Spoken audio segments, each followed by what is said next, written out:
empezar un poquito con esto. Y la verdad es que, antes que nada, les tengo que súper agradecer que me inviten. Yo me había ilusionado, siempre hago lo mismo cuando me toca ir para un lado o para otro. Me ilusiono con hacer más largas las estadías y en general vivo con esa ilusión. Y cuando llega el momento, la agenda se va estrechando, estrechando, estrechando. Lo cierto es que mañana a las 7 de la mañana ya regreso a Buenos Aires. Voy metiendo los eventos o las reuniones o las cosas con Forceps. Trato siempre de cumplir, pero me cuesta mucho el compromiso a larga distancia, ¿no? Porque finalmente hay una parte de mis tiempos, de mi día, de mi agenda que se me escapa, que no la manejo y que todos los días termino el día haciendo un balance de lo que debo, ¿no? De lo que quedé debiendo, de lo que tenía agendado, de lo que pensaba, de lo que sucedió y de lo que terminó siendo. Un poco vamos a hablar de eso. Pero bueno, acá vinimos a otra cosa. Yo quería, hoy cuando me dijeron, bueno, vamos a hablar durante 1 hora y media, ¿no? Entonces yo empecé a recordar algunas cosas que me pasaron en este tiempo. Y como que se me vino a la mente algo como, bueno, viste, tratar de poner una bajada, algo, encontrar esa cosa, y enseguida se me vino a la mente estos dos nombres, que son Silvia y Fabricio, ¿no? Que me volvieron loco desde hace meses tratando de que yo les diga de qué iba a hablar hoy, ¿no? Y fue como creciendo, y llegó un momento donde ya era todo, absolutamente todo en mi cabeza, Silvia y Fabricio. Yo tenía que encontrar ¿qué carajo decir hoy? No sé qué va a pasar mañana a las 9 de la mañana con mi vida. Y estos tipos me venían pensando, diciendo, ¿qué ibas a decir? Mandame la presentación. Bueno, entonces yo les quería decir más o menos cómo funciona mi día para que ustedes entiendan y básicamente déjenme un minuto de vengarme de Silvia y de Fabricio. A eso vine, primero que nada, así que vamos a ir primero por eso. Después, como vos te quedaste quieto, no me voy a vengar de vos y después vamos a ir a lo demás. Pero lo cierto es que, para que ustedes entiendan de qué se trata esto del periodismo, que siempre me preguntan, y para ya contestar alguna pregunta por anticipado, les cuento que mi día empieza más o menos así, ¿no? Con mate, un poco de sol a la mañana, trato siempre de tener los menores compromisos posibles y empieza más o menos así. Ese es, obviamente, imaginarán mi computadora, la del diario, que le falta el acento en la I, a economía, pero bueno, no he logrado que los de sistema hace 19 años me lo cambien, así que quedará así forever, ¿no? Después de eso, ¿qué hago, no? ¿Cómo empieza el día? Bueno, obviamente miro La Nación. La competencia nunca me aporta demasiado, pero trato de mirarla, no se les traje nada, pero lo miro. Después miro mi correo. Para que ustedes tengan idea, ahí les hice un zoom. Tengo 91.492 mails sin leer de hoy a la mañana y hay una persona que una vez por semana o cada 10 días me vacía un poco la... En este esquema, Silvia y Fabricio me decían que les mande en junio, ¿no? ¿De qué iba a hablar hoy, no? Entonces, este es mi día, digamos. Después empiezo como a leer cosas, aparecen informes que me llegan todos los días, reviso el boletín oficial, miro cantidad de cosas, estadísticas, cosas, informes que me mandan. Miro el chat, obviamente, de mi teléfono. Fíjense que ahí tengo, arriba no se ve bien, pero ese es de hoy. Acá hay uno conocido, hay uno medio en celeste que es conocido. Los demás les tapé el nombre para que no comprometer a nadie. Pero a las 15:07 tenía 177 chats sin leer. No estoy hablando de mensajes, sino personas diferentes, 177 veces, y creo que en algún momento de ayer lo traté de dejar en 0.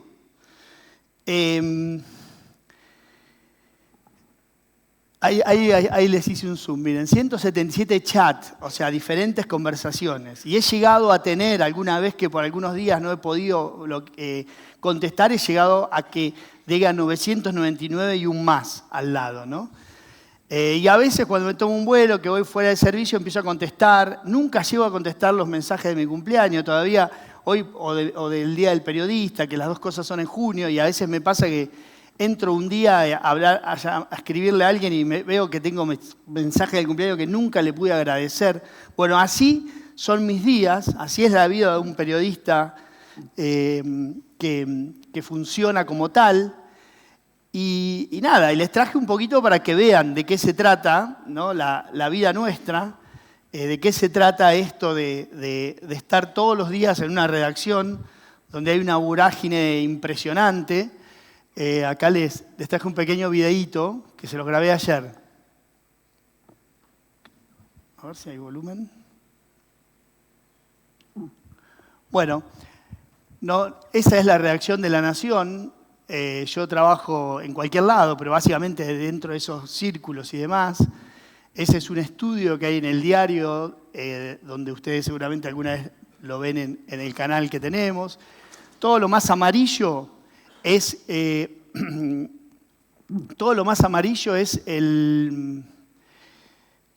A ver, vamos a darlo de vuelta esa parte. Es la parte de los redactores, ¿no? Los redactores funcionan, por así decirlo, en esa parte más amarilla, que son estos escritorios. Y todo lo que es más azul es todo lo que sería como nuestra parte más de toma de decisiones. Ahí definimos qué va a la web, ahí definimos todo el tiempo que vamos a hallar mañana en el diario, en la tapa del diario. Ahí tenemos nosotros, a diferencia de muchos, nosotros tenemos todos los días una competencia con todos los otros medios que trabajan bien y mucho, y también imprimen, también salen, también tenés web. Entonces la competencia es constante, continua, directa, absoluta, comparable, todo lo que ustedes imaginen. Es un mundo como de mucha vorágine, como les decía, a ver si lo podemos ver de vuelta y arranca. Lo que van a ver ahora a aquel lado es nuestra sala de tapa. Esa es la sala donde nos juntamos los jefes todos los días y decidimos lo que les digo. Todo lo que ustedes ven en nuestros productos lo decidimos ahí. A las 3 y media de la tarde nos juntamos y definimos la tapa del día de mañana. A esa hora no hay nada escrito, nada.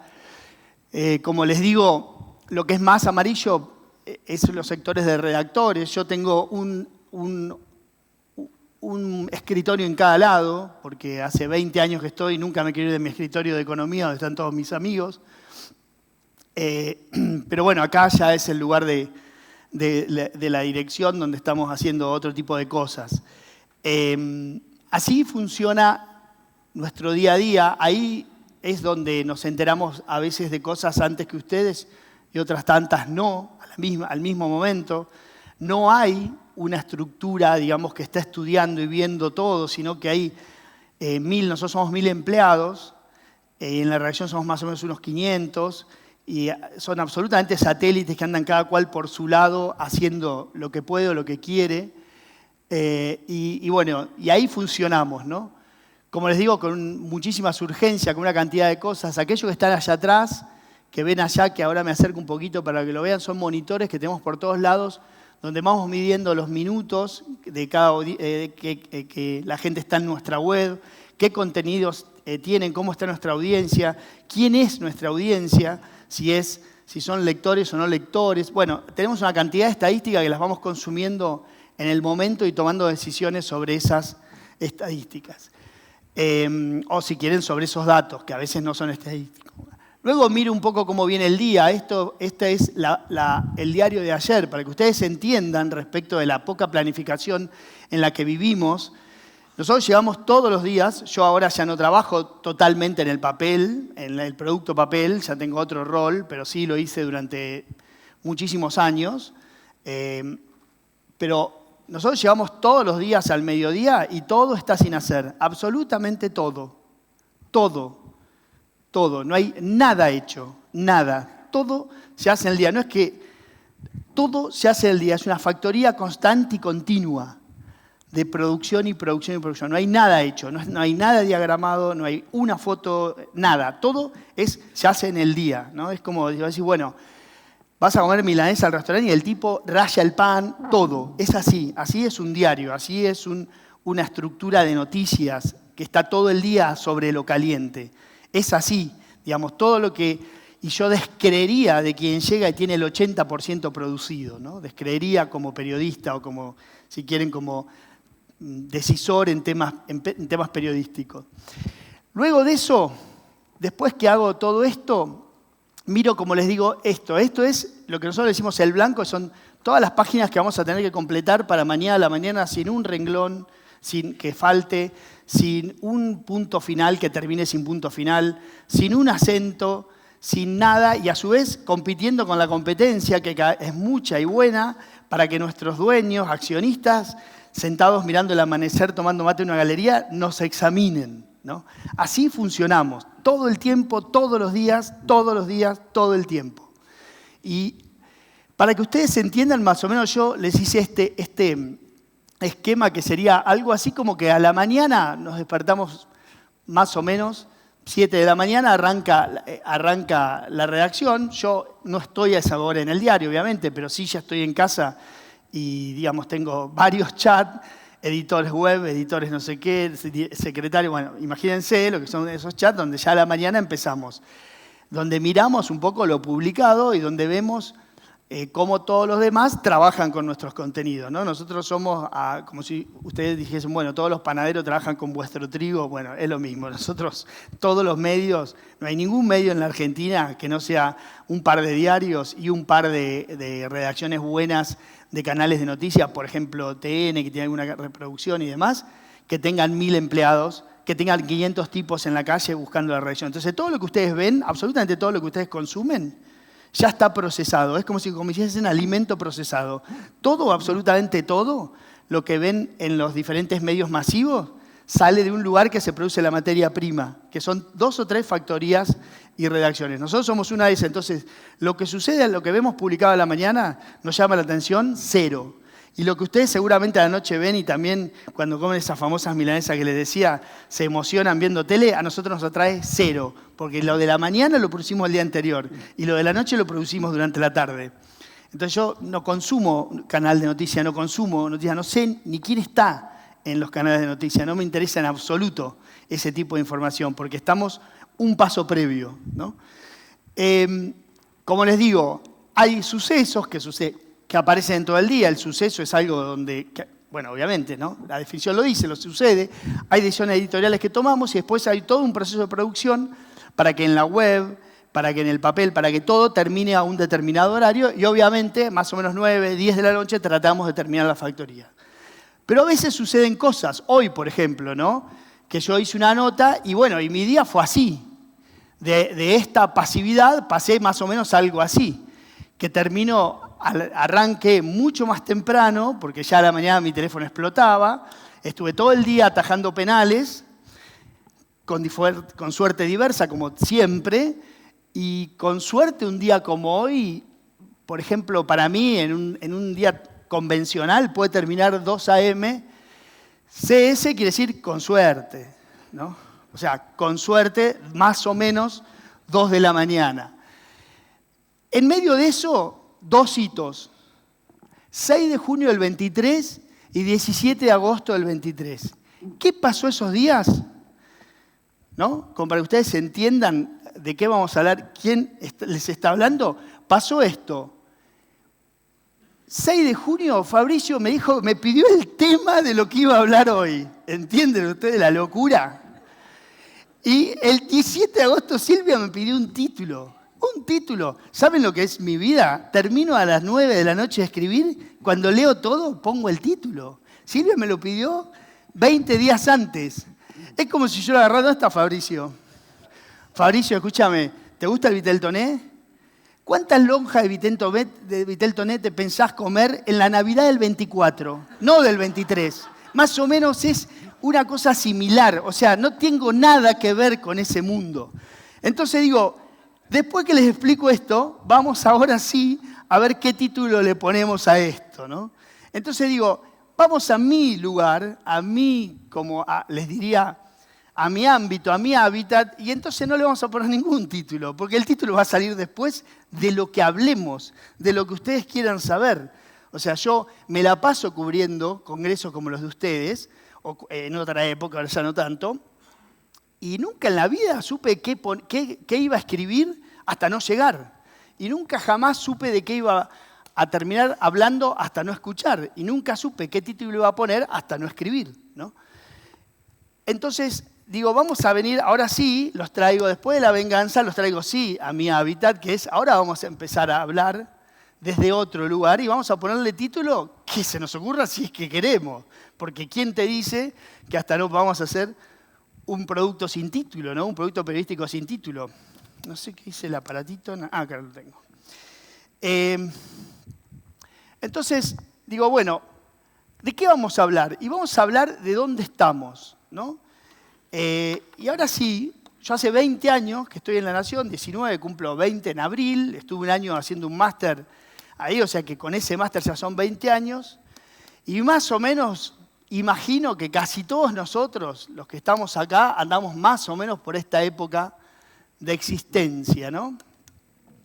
Párense ustedes en el año que quieran, cuando más o menos nacieron, ¿no? Y fíjense dónde estaba nuestro país con digamos, en sus, digamos, sus cuentas macro. ¿Qué es esto, no? ¿Por qué traje esto como primera medida? Porque esta es la libreta de almacenero. ¿Cuánto me entra y cuánto gasto, no? Bueno, imagínense ustedes parados en cualquiera de estos años, y párense ahí y digan, desde este año que nací o que empecé mi vida productiva o que me recibí, lo que quieran, bueno, desde este año, desde ese exacto momento, todos los días, excepto, como ven arriba, los primeros años de Kirchner, que se da vuelta, excepto ese momento, todos los meses gasté más de lo que me entró. Todos los meses, todos los días, todos, absolutamente todos los días gasté más de lo que me ingresó. Entonces, ¿dónde estamos ahora? Y la verdad que estamos en Disney. O sea, no sé cómo no estamos peor. Todos los días debimos, todos los días de la vida nuestra. Yo nací en el 70. Imagínense, si todos los días, desde verla, me tomaba 2 mamaderas y pagaba una, hasta ahora, ¿no? Todos los días debiendo plata. ¿A quién se creen ustedes que le estaría pidiendo hoy? ¿Al banco, no sé, al New York, a Nueva York le estaría pidiendo? No, le estaría pidiendo al usurero, al que vende droga le estaría pidiendo, para que me deje vivir. El único tipo que me puede creer después de 20 años de todos los días, o en este caso, de 53, de todos los días de ver plata. Entonces digo, me parece que en estos 20 años, a mí hace poco me tocó hacer un ejercicio porque hicimos una serie en el diario de cosas de 20 años de kirchnerismo, y vamos a tomar, si quieren no, pero estos 22 años, desde digamos, el último gran golpe que tuvimos, ¿no? Que fue la crisis del 2001, sumado a la presidencia, corta presidencia de Dualde, pero digamos, tomando el inicio de Kirchner hasta ahora. Hicimos, como les digo, en mayo hicimos una serie donde dijimos, bueno, a ver, hagamos una serie de 20 años de kirchnerismo en varias áreas. Y a mí me tocó la económica. Imagínense que en economía pasó de todo, de todo. Ahora, pasó una cosa. Pasó de todo, pero pasó una cosa que yo me quedé con eso y casi que ni miré el resto. Y me quedé con eso, ¿no? Y eso que pasó fue el gasto de la Argentina. O sea, la Argentina duplicó su gasto respecto al PBI, ¿no? O sea, estábamos más o menos, para que ustedes tengan idea, el gasto de la Argentina, o sea, en esa libreta de almacenero, significaba el 22, 23, depende del tipo de cambio, depende de algunas cosas coyunturales, pero más o menos eso, del PBI allá por 2003, puntualmente 2002, 2003, sacamos 2001, que es un error, por así decirlo, estadístico, cuando uno mira esa serie, pero digo, más o menos fines del 2002, cuando se empieza a revertir la cosa, y 2003, cuando asume Kirchner, la Argentina estaba alrededor de 22, 23 puntos de gasto respecto de PBI. Estamos ahora en el doble, 44, 45 el PBI, hay que ver también cómo se calcula ahora, porque en ese momento teníamos un tipo de cambio que nadie discutía, ahora... Bueno, sí, lo calculás con un tipo de cambio, te da una cosa, lo calculás con otro. Lo cierto es que ahora estamos exactamente en el doble. En el doble. ¿Qué sucedió en estos años? ¿No? Porque es muy interesante ver qué sucedió. Bueno, en principio, como ven, siempre el gasto estuvo por encima de la inflación, ¿no?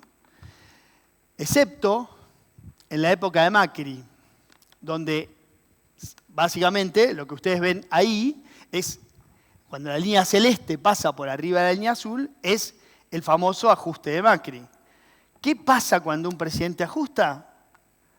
Pierde, exactamente. O sea, no hay mucha vuelta. O sea, cuando un presidente ajusta, pierde, ¿no? Fíjense lo que hace, cómo asume Kirchner y cómo lo da vuelta, ¿no? Fíjense todo esto.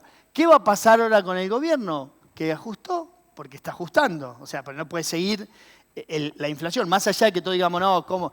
Los gastos superfluos del gobierno. Sí, pero son migajas respecto de la macro. El gobierno está ajustando y mucho, y básicamente está ajustando mucho con la seguridad social, ¿no? No solamente con los jubilados, sino, fíjense, no sé si ustedes tienen idea cuánto es la UH, yo no lo sé ahora, pero no compras nada ya con la UH, ¿no? O sea, lo cierto es que, digamos, el gobierno está claro en este gráfico que empieza ya en 2002, que ajustar es perder elecciones, ¿no?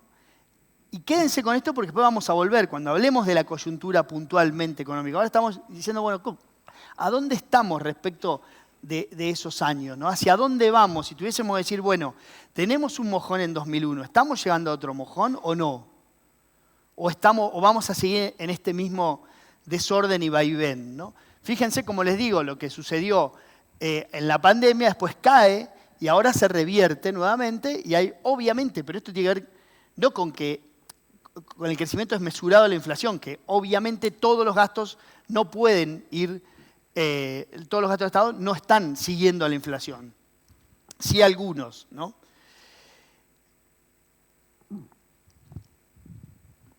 Esto que les traje acá es Alberto fuera de registro, ¿no? Esto está hecho, claro, el tipo está hecho, fíjense que acá estamos más o menos en el mes 44 de su gestión. Bueno, por suerte fue esta semana y no la que viene, pues si no ya tengo que pedir alquilado el piso de arriba. Esto es el gasto nominal, haciendo una base 100, fíjense ustedes cuando desde el mes 1, ¿no? Lo que sucede con todos los gobiernos, que uno podría decir, bueno, más, menos y demás, pero fíjense lo que es el gasto, obviamente, nominal. Bueno, Alberto está fuera de registro, pero miren esto, porque esto sí es interesante para volver a hablar sobre el tema. Esto también es una base 100, es un índice. Si todos gastaban 0 el mismo día, o sea, 100 en realidad, bueno, ¿qué fue lo que pasó con cada uno? Y acá empezamos a derribar algunos mitos, ¿no? El primero es que Néstor fue un gran ahorrador, ¿no? Bueno, no, fue el tipo que más gastó. El tipo que más gastó fue Néstor. Lo que pasa es que tenía plata para hacerlo. Pero quien más gastó, como ven, este es el gasto real, como les digo, una base 100, todos empezaron en el mismo lugar, 168%. 168 puntos, perdón, ¿no? Y ahí bajamos. El primer gobierno de Cristina, el segundo gobierno de Cristina, un poco más austero, pero siempre gastando por encima de la inflación. Alberto ahí, en el límite, obviamente, porque todavía no terminó, no sabemos dónde termina. Y Macri, fíjense ustedes, si decimos que más o menos hay 48 meses, ¿cuándo ganan las elecciones? Digamos en el mes 24, para más o menos, ¿no? Bueno, andaba por acá, gastando un poco más. Cuando empiece el ajuste, la Argentina no soporta el ajuste, ¿no?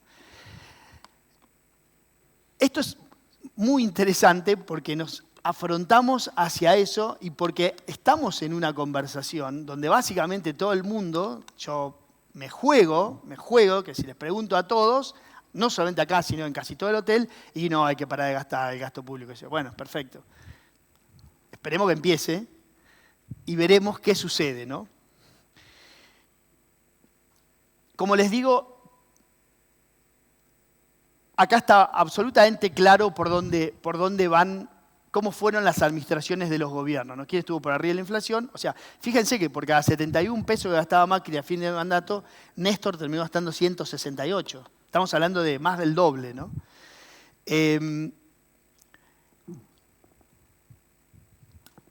Esto también sucedió en este tiempo. Y esto es muy impresionante. Y les digo, y les voy a decir esto, así como les dice, como el otro recién les decía, con suerte me acuesto, esto le digo, al menos es esto, la celeste, al menos, porque hay una cantidad de sistemas de contratación que tiene el Estado relativamente poco claros, para no decir en negro, pero digamos poco claros, con contratos raros, que a veces no aparecen en los registros oficiales de donde está así sacado esto. Esto de abajo no tiene, ya se los aclaro, no tiene monotributistas y autónomos, ¿no? No los tiene, porque es otra forma, digamos, de que haya, de tener ingresos, digamos, son autogenerados en algún punto, podríamos decir. Sí tiene todos los demás que están en relación de dependencia y el personal de casas de familia. Fíjense la diferencia. O sea, miren lo que era esto, de 4,9 a 6,3. Entonces, la curva sube. Esto que hay acá, que ven acá, es la famosa moratoria, ¿no? Esta es la moratoria, la primer moratoria. Y después sube y no para nunca, no para nunca. Se crearon cantidad de puestos de trabajo, pero no solo eso, que sería, si quieren, lo de menos, sino cantidad de brazo asistencialista del Estado, ¿no? Y no sé, no estamos acá debatiendo si está bien o está mal. Lo que estamos diciendo es, ojo que la base que lo soporta es la misma. ¿Y quién es la base que lo soporta? ¿No? ¿Quién es la base que lo soporta? Básicamente gente que no lo vota al oficialismo, ¿no? Y entonces ahora podríamos aproximarnos a una respuesta. ¿Y para qué los necesita? ¿Qué les hace suponer que puede llegar a mejorar la condición de alguno? ¿Necesita a alguien de ese mundo? Si tiene 18,7 más todo lo que haya. ¿Saben qué es esto? Que hay muchos lugares así donde hay sectores sociales que son abandonados por la política, ¿no? ¿Cómo, perdón? Hay muchos lugares. El caso más extremo fue, no la Venezuela de ahora que está arrasada, pero sí la Venezuela de Chávez, que generó una gran burocracia estatal y que la clase media, y que, como digo, una gran burocracia estatal y un brazo asistencialista muy grande del Estado, en ese momento con el petróleo arriba llegaron cercano a $150, PDVSA, una de las empresas más grandes de América Latina sin duda, pero en ese momento terciaba en el mundo con la cantidad de reserva que tenía. Entonces empezó a gobernar para todos los demás menos para la clase media, porque no le interesaba, o sea, no había interés legítimo. Nosotros estamos acá, en esta, ¿no? Si quieren, como les digo, esto tiene el sesgo de que no están los autónomos, monotributistas y demás, los responsables inscritos, todo ese mundo que hace subir la curva un poco más arriba, ¿no? Pero les diría que son el mundo de los descontentos. Pertenecen a ese mundo de los descontentos. Entonces yo les pregunto, bueno, pero pará, vos me decís, ¿cómo financiamos esto? ¿Cómo financiamos esto? ¿Cómo financiamos todo esto? Bueno, la respuesta es relativamente sencilla, ¿no? Aumentás los impuestos o te endeudás. O en su caso, podés generar un boom exportador. Pero es el huevo y la gallina. Tenés que acomodar esto para generar aquello, ¿no? ¿O no? Bueno, en su momento Kirchner no lo hizo tan así, pero la macro, la superdevaluación de 2001, sí le generó un entorno donde básicamente se hizo de hecho, digamos, ¿no? Entonces digo, ¿cómo financiamos esto? Y bueno, obviamente subimos la presión impositiva. Todos lo sabemos, todo. ¿Y por qué no hay más gente en la ruta? No quiero ser acá, digamos, enfocada en ningún sector, pero digo, en la ruta, en la calle, ¿por qué no hay más gente? Porque hay una mitad de la Argentina que está en negro. Es así. Entonces el balance efectivo es muy bajo, ¿no? El balance de tasa efectiva de muchos sectores es bajo porque se compensa la carga fiscal fuerte de la actividad en blanca con una parte que funciona en negro. Por lo tanto, por eso no hay más descontento. ¿Qué quiero decir con esto? Que cuando uno mira, ¿no?, la carga impositiva, yo esto lo estudié hace muy poquito y se los voy a contar. Hay un estudio muy importante que hace el World Economic Forum, el Banco Mundial, que se llama Doing Business, que hace una comparación de impuestos, ¿no? Hace una comparación de impuestos. Entonces dice, yo tengo una pyme, esto es literal, yo tengo una pyme que fabrica macetas, ¿no? Y que tiene un margen del 20%. Después hay una cantidad de condiciones, tantos empleados, tantos esto, tantos el otro, cuánto es mercado interno y cuánto es de exportación, si tiene que importar. Bueno, pero básicamente es una pyme que fabrica macetas y que tiene un 20% de margen. Entonces se lo mandan al caso, en la Argentina lo hizo Price, se lo mandan al caso a todos los países y cada uno hace un ejercicio de cuántos impuestos tendrías que pagar para esa actividad. Bueno, en la Argentina, con un margen del 20%, da un 106%, ¿no? O sea, ¿cómo uno...? Entonces decís, bueno, a ver, ¿cómo un 106%? ¿Me estás jodiendo? No, si trabajás con ese margen, se te van más impuestos, te comes el capital, ¿no? ¿Qué hace el argentino para que esa cuenta le dé positiva? Sube el margen, ¿no? Entonces tenés productos más caros en la Argentina que en el resto del mundo, prácticamente de todas las áreas que mire. Desde los textiles, pasá a lo que quieras, tenés productos más caros. Porque el argentino tiene que trabajar con otro margen. Si no, ¿cómo hace? Una parte lo manda a la economía en negro y balancea, digamos, en la cuenta blanca y negro, ese peso enorme de la capacidad, del peso tributario. Como les digo, el proceso macro es relativamente sencillo. Me parece que les diría, lo más importante que pasó en este tiempo. Históricamente, cuando esto se revise históricamente, ya con miras de escribir un ensayo más que una cosa pasionaria, como son las crónicas actuales, quien revise esto, hablamos económicamente y socialmente, se va a encontrar con este fenómeno. Porque este fenómeno no es solamente presupuestario. Ojalá fuese solamente presupuestario. Va mucho más allá y cuando uno lo empieza a escarbar, se encuentra con las diferentes problemáticas sociales que tiene la Argentina. Por ejemplo, no encontrar empleados calificados. Por ejemplo, los profesionales que se van, por ejemplo, la falta de inversión, por ejemplo, los problemas que tenemos para encontrar variedad prácticamente en cualquier cosa en la Argentina. O sea, vayan ustedes ahora, cualquiera que tenga la plata en el banco, vaya y quiera comprar un auto. Tenés 5 para comprar. No estoy diciendo una camioneta que se fabrican acá. Les digo autos que ya en la Argentina prácticamente no se fabrican. Hay 4 modelos, o 3, no sé si hay más, ¿no? Entonces digo, todo eso se explica, o si quieren, este fenómeno explica gran parte. Explica el expansionismo de la deuda en su momento, explica el fracaso, si quieren, económico de Macri, por lo menos electoral lo fue, ¿no? O sea, Macri, cuando yo hablaba mucho con él y con ellos, y entonces, ¿qué te decían? Yo no puedo ajustar porque mañana a la mañana, me tiran piedras. Y efectivamente sucedió, ¿no? No creía que tantas él, pero... Entonces dice, entonces yo no puedo ajustar, lo que tengo que hacer es, si esto es el 42% de un todo, de 100, bueno, yo tengo que hacer agrandar el todo. Mantengo el 42%, entonces estoy achicando en términos, ¿no? en términos estadísticos, eso se achica. Ese laboratorio funcionó como el caso más paradigmático en aerolíneas.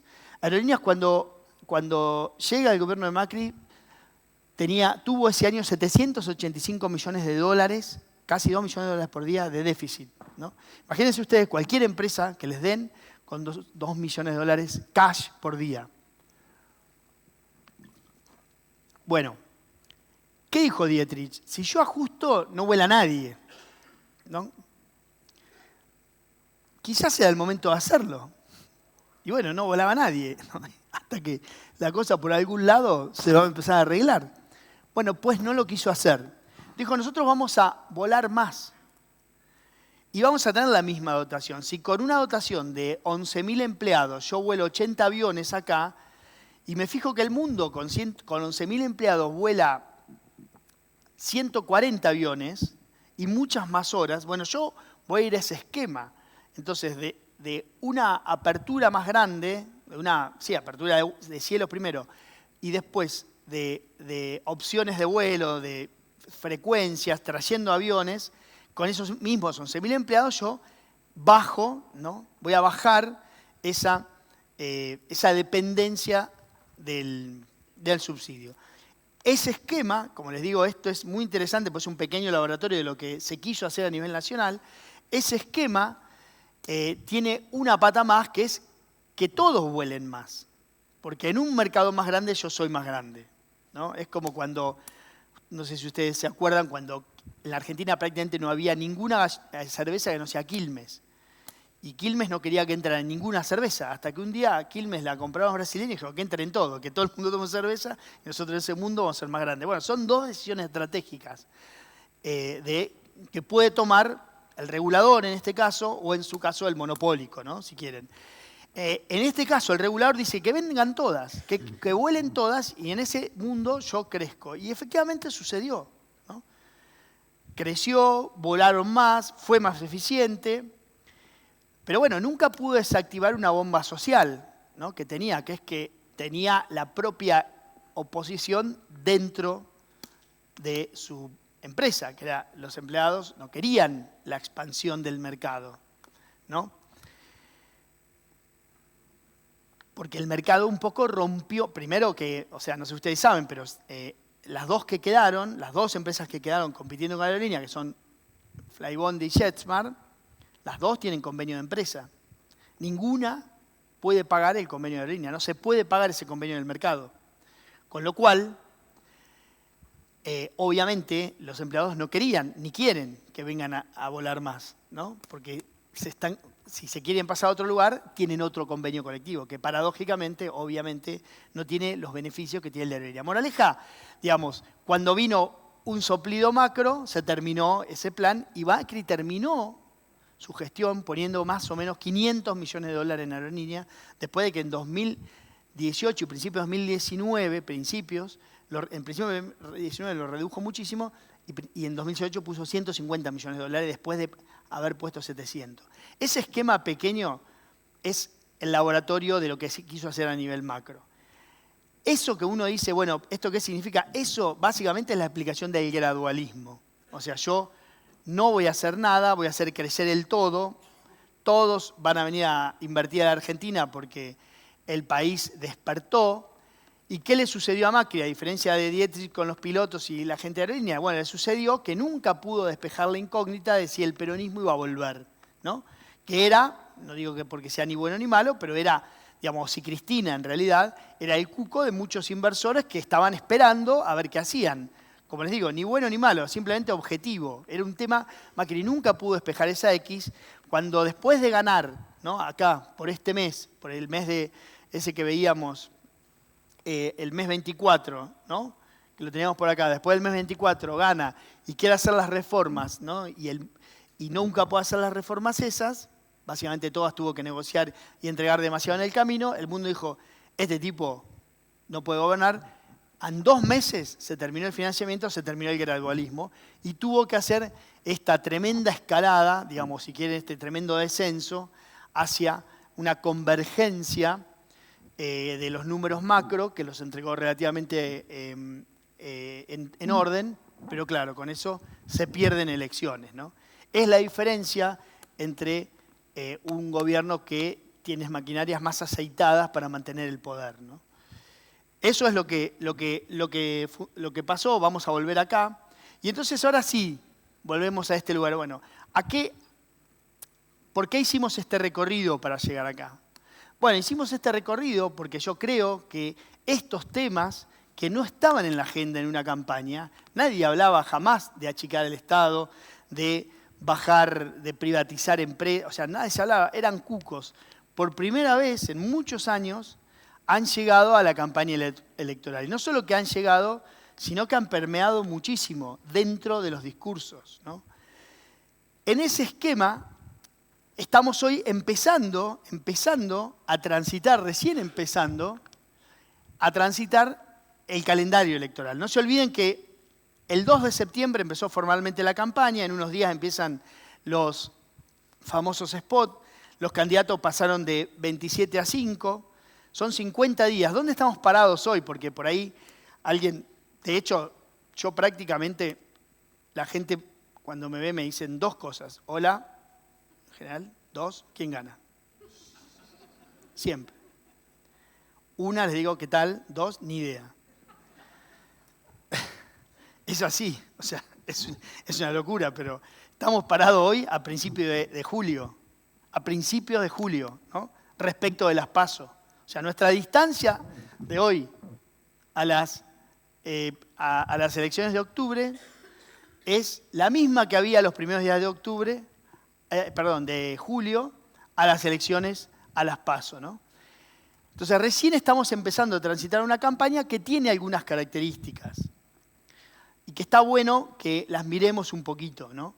Lo primero que hay que decir es la paridad, ¿no? Es una enorme paridad, fíjense, estos son los últimos resultados del famoso escrutinio definitivo, 29-86, 28, 27-28, es prácticamente, si no fuese porque todos leímos, porque el primero es Milei, y fue una sorpresa, claramente, diríamos que es casi un empate técnico. O sea, hay una diferencia discursiva respecto de cómo todos, absolutamente todos, percibimos el resultado porque el ganador es inesperado.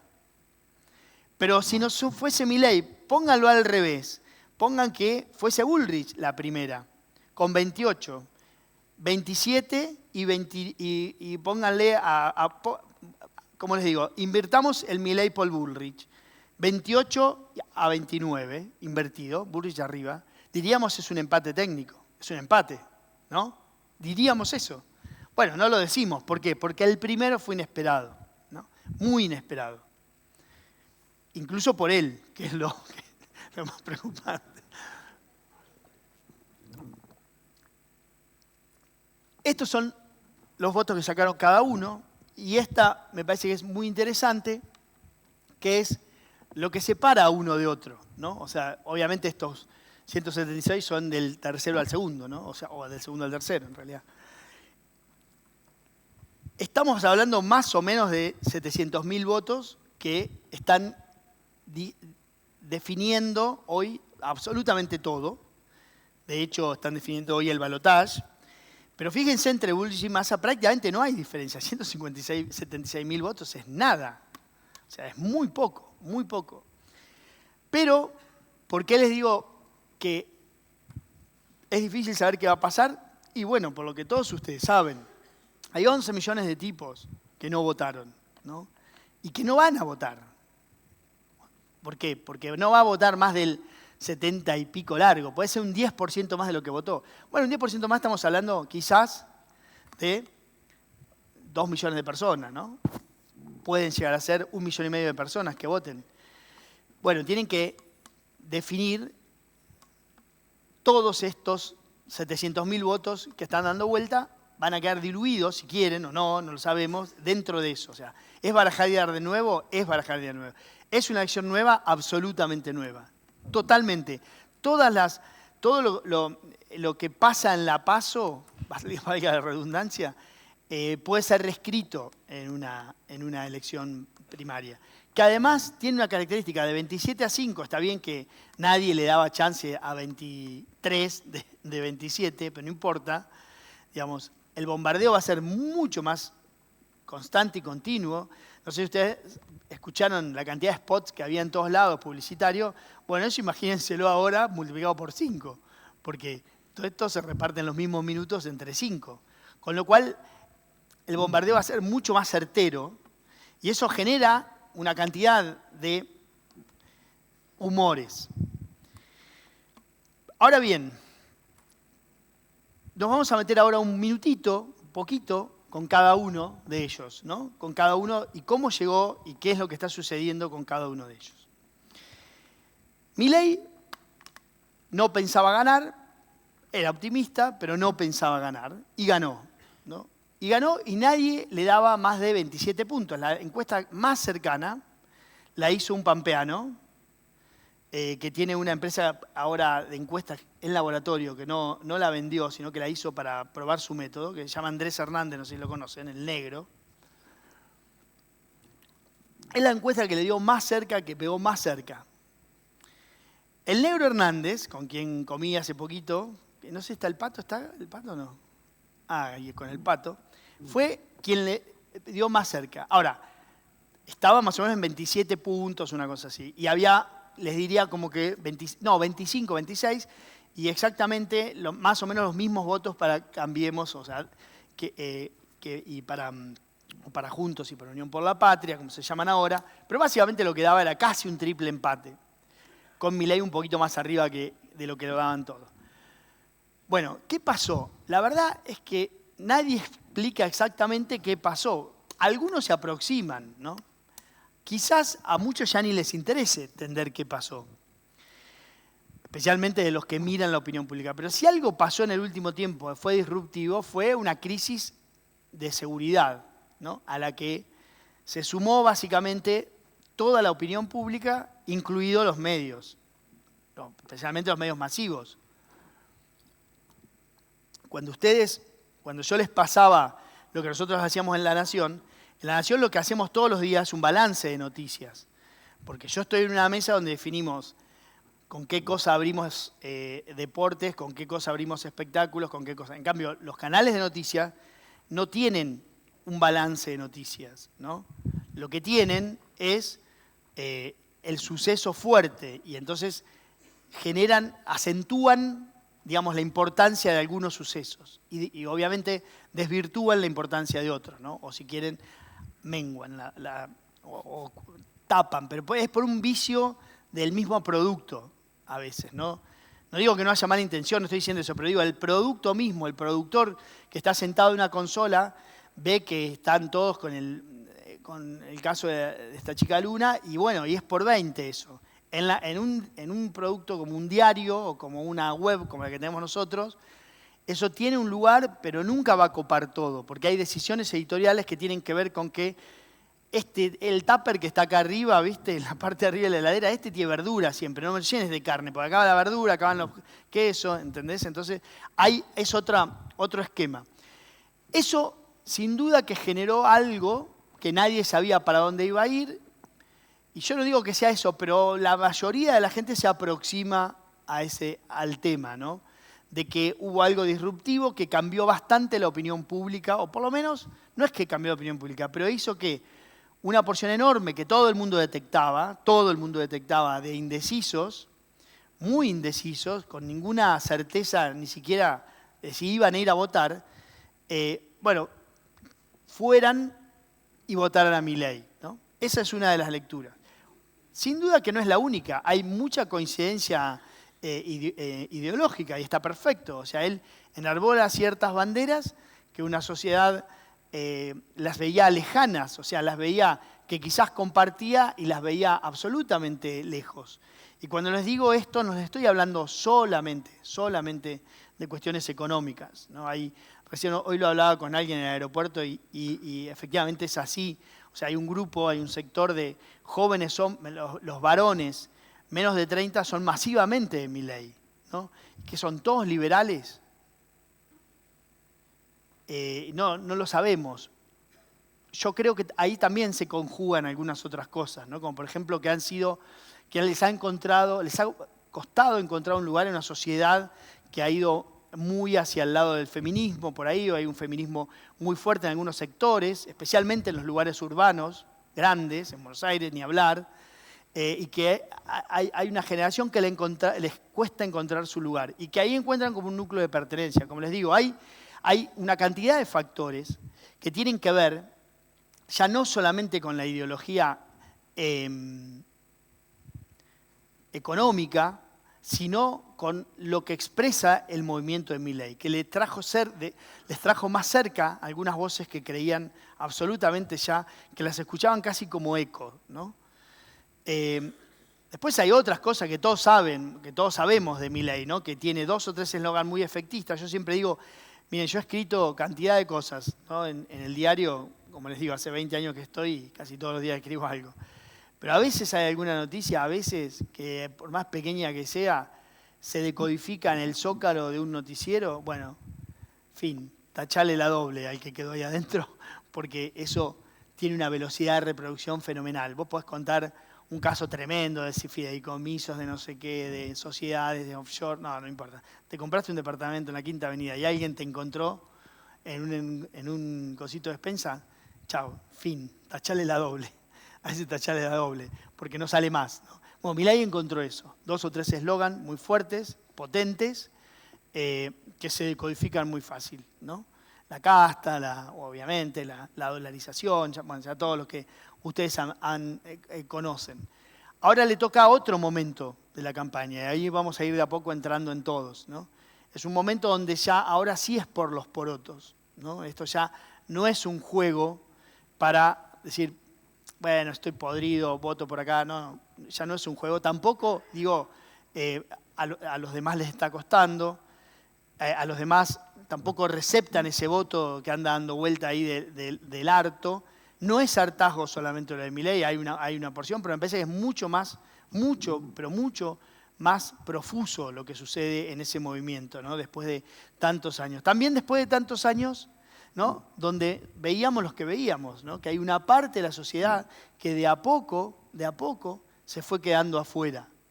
Si yo les pregunto a ustedes, todos los que tienen hijos y los mandan a un colegio, ¿ustedes consideran que los valores que cada uno de nosotros le imprime a nuestros hijos son los valores que va a demandar la sociedad argentina en 10 años si todo sigue como hasta ahora? O sea, estamos criando hijos con valores para una sociedad que posiblemente no los demande. Entonces la política ha dejado afuera, ya no solamente hablando del marginal pobre, sino ha corrido a la marginalidad a una cantidad de gente entre las que estamos incluidos nosotros. No estamos afuera de ese, digamos, de barrernos hacia alguna marginalidad, porque somos marginales quizás, y esto que se entienda, ¿no? Es en sentido figurado, no somos marginales sociales ni mucho menos, pero sí somos marginales en una cantidad de ideas que expresamos. Y eso se ve, casi les diría, en conductas absolutamente cotidianas que todos asumimos a diario, ¿no?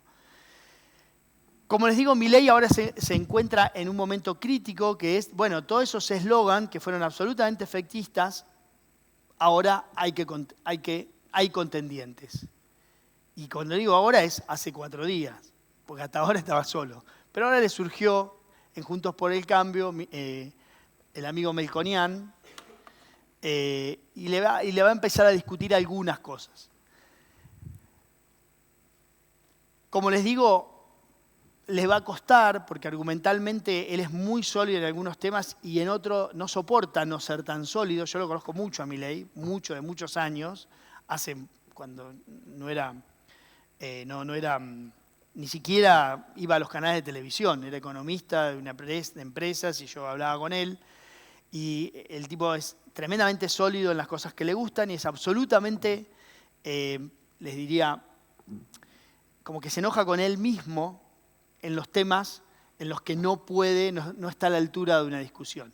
Y en esos temas, en general, su camino es como confrontar. Y 50 días confrontando a Milei todos los días, no sabemos qué efecto puede causar. Pero ahora claramente hay otro camino que tiene que transitar, que es distinto. Y acá está Bullrich. Quizás, para mí, una de las peores estrategas de la historia política argentina. Ya no solamente de estas elecciones, sino que va a llevar en su mochila errores estratégicos fenomenales que ha cometido, ¿no? El primero, y que no me escuche ningún mendocino, pues siendo pampeano y diciendo esto me van a... Por suerte me vuelvo mañana, pero digo, o sea, hizo una fórmula que es básicamente pan con pan, ¿no? O sea, ¿a quién lo tienta comer pan con pan? Difícil, ¿no? Petri habla de lo mismo que habla ella, de lo mismo, y para colmo en voz baja, porque si pone a alguien que habla de lo mismo en voz alta y grita, bueno, Es un tipo especialista en temas también en temas de seguridad, que le gusta ese tema, que ha encontrado, porque no se olviden que cuando los políticos pierden los cargos, buscan la manera, se los digo por experiencia porque lo conozco, yo les puedo asegurar, yo hablo todos los días con gente, hablo todos los días con ministros, por suerte con presidente que cada vez menos con pero también. Entonces los políticos cuando pierden los cargos, que pierden esa pertenencia, imagínense cualquiera de nosotros que mañana pierde su lugar de pertenencia, que es el teatro político, en este caso el Congreso, lo que fuere, y buscan en qué manera se quedan. No es solamente el dinero, ¿no?, que lo tienen y seguramente sus nietos no trabajarán en algunos casos, pero es la necesidad de la pertenencia. O sea, yo si mañana me quedo sin la nación, voy a sentir una pérdida, porque es mi lugar donde me levanto y organizo es mi vector, o sea, organizo mi día, yendo un rato al diario, después por ahí me voy, tengo reuniones, tengo almuerzo. A veces hay semanas en las que en toda la semana me conecto y no paso por la redacción, pero es como mi organizador. Imagínense un político cuando pierde ese, por así decirlo también, ese vector. Bueno, Petri cuando deja de ser todo, se mantiene en la política, ya no tenía cargos ahora, básicamente hablando de seguridad. Entonces, Bullrich cuando diseña la fórmula,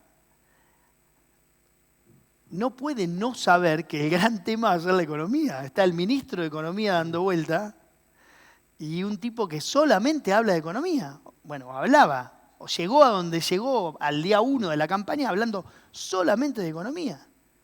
¿Y cómo vas a diseñar una fórmula sin que ninguno de los dos pueda pronunciar ninguna palabra del vocabulario económico? O sea, es un error garrafal, casi le diría imperdonable. Es algo, claro, esa fórmula, como les digo, estuvo diseñada, mal diseñada, para ganarle a Larreta, ¿no? O sea, estuvo bien diseñada para ganarle a Larreta, mal diseñada para una elección a más largo plazo. Y ganarle a Larreta es ganarle a Larreta, que no es lo mismo que detonar a Larreta. Y el pobre pelado lo detonaron, digamos, ¿no?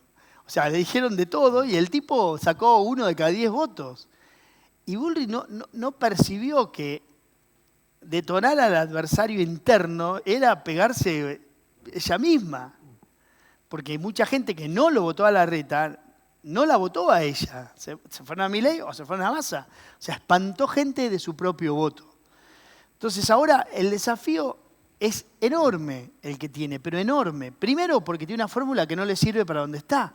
O sea, no sé si alguno... yo ando en bici y tengo una bici urbana y me la llevo a Santa Rosa y me caigo en 1 minuto porque tengo una rueda así de finita. Y es como decir, sí, me fui a Santa Rosa a andar con esa bicicleta. Y bueno, hermano, te vas a caer. Y bueno, dice, no tengo otra. Fíjate qué haces. Me alquilo. Bueno, alquilate a Melconian. Y ahí eso es lo que hicieron. O sea, ¿quién está disponible? Que sepa hablar de economía y que llegue. Presente, dice Melconian, yo hice un plan para el que me lo quiera comprar. Bueno, vení, flaco, salí mañana y habla de economía, porque no sé qué decir. Entonces, digo, el desafío que tiene es tremendo, tremendo, tremendo, tremendo. Porque primero, como les digo, diseñó una campaña para ganarle a Larreta. Ahora, es verdad, ¿no? Vos lo hablás con los hombres que están cerca y las mujeres que están cerca de ella. ¿Y qué querés? Es una condición necesaria. Está bien, es una condición necesaria. No es suficiente, pero sí es necesaria. Si no le ganás a Larreta, nunca vas a poder encarar esta segunda parte. Perfecto. Pero no podés, el día 1, ya diseñar una estrategia que bifurque tanto. Porque estuviste 2 meses, básicamente, donde no le habló a nadie. O sea, a nadie. Es un espacio que no le habló al electorado. Y entonces Larreta le hablaba al electorado y quedaba como un tarado, hablando de que iba a hacer no sé qué cosa, de consensuar. Escúchame, ¿qué vas a consensuar si la de al lado tuyo te está acuchillando la cabeza? Él tampoco percibió eso. Ahora, si Larreta se sumaba a esa pelea, que muchos le decían, pará, hermano, o sea, sumate, sacaba 6% de los votos. ¿Por qué? Porque en el ADN también de la construcción, eso es... Digamos, por eso digo errores políticos muy graves. En el ADN de la construcción de Juntos por el Cambio, o de que en su momento de Cambiemos, hay varias cosas. como les digo, hay, si quieren alguna coincidencia ideológica, pero hay mucho pragmatismo de una porción de la sociedad que en su momento dijo, a esto basta, se terminó. Y nosotros te vamos a empoderar, pero que no vuelvan. Y una de las formas en que digamos, el kirchnerismo en su momento volvió es gracias a la división, o que ahora es competitivo, es gracias a la división. Entonces, el votante de Cambiemos lo sabe perfectamente y se lo exige. No se peleen porque pierden. ¿Y estos tipos qué hacen? Se pelean. ¿Y qué pasa? Pierden. Y entonces ahora tiene que salir y decirle, no, pero ahora, Sajea, ahora tengo a Melconian. Bueno, sí, está bien, tenés a Melconian, pero dejaste pasar un tiempo, ¿no? Tenés que ahora demoler la dolarización, que en su momento era un cimiento, ahora es un edificio de 8 pisos. Ya necesitas otra estructura. Y tenés que demoler cosas que dice Milei. Y bueno, ya están todas edificadas. Llegaste tarde, ¿viste? Es como cuando cuando le presentás los planos a la municipalidad y tardan 2 años y ya hiciste el galponcito del fondo, ¿viste? Ya está, ya lo tenés hecho. ¿Ahora qué te va a decir? ¿Que lo tire? No, lo dejás. Te lo suman al plano y se terminó. Pero estaba prohibido. Y bueno, te lo sumo igual. ¿Qué vas a hacer? Es así. Entonces ahora, no digo que no tenga ninguna posibilidad, al contrario, me parece que todavía tiene chance y demás, tiene talento ella para estar donde está, pero tenés que hacer un trabajo mucho más fuerte, tenés que demoler algo. Y por último, Massa. Sergio Massa. Yo lo conozco también bastante, de los 3 le diría que es el que más conozco. Nada, él lo único que tiene es, hoy por hoy, es el voto absolutamente duro de Cristina, no tiene otra cosa.